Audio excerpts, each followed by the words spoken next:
pamoja na bibie Kaya. Kiukweli kwamba kutaka mkono ukae mbali na kwenye mbavu yake. Kila saa aliuvutia hapo hapo, lakini ndio ilikuwa ni speed kweli kweli ili kurudi sasa kwa ajili ya kurudi nyumbani kutoka kule kisiwani. Wao walikuwa wakiendelea unakwenda kasi sana, ingebidi uvae elementi. Sasa anageuza anapiga kanorinda. Julian wewe ni kichaa. Nyuma anakuja Bwana Zanda pamoja na Kaya, na wote walikuwa wakishangilia kwa furaha.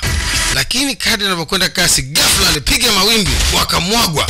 Walivyomwagwa kwenye maji, wakaibuka juu, akavua elementi. Bibie Julian akiwa na shangaa, kumbuka anakuja mwenzao nyuma huko, naye yuko busy na mahaba anaangalia nyuma. Akapiga kichwa ya Julian, akagonga kiboti, nao wakamwagwa. Mungu wangu, alikuwa anashuhudia Tesa. Sasa hapo wamemwagika wote, maana vile vijeti vimegongana. Alafu pia kumbuka alipiga kichwa mwenzake, vimezama.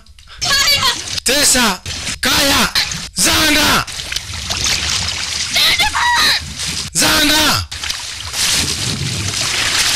Basi alianza kuogelea mtoto wa kike ambaye wanamuita Kaya.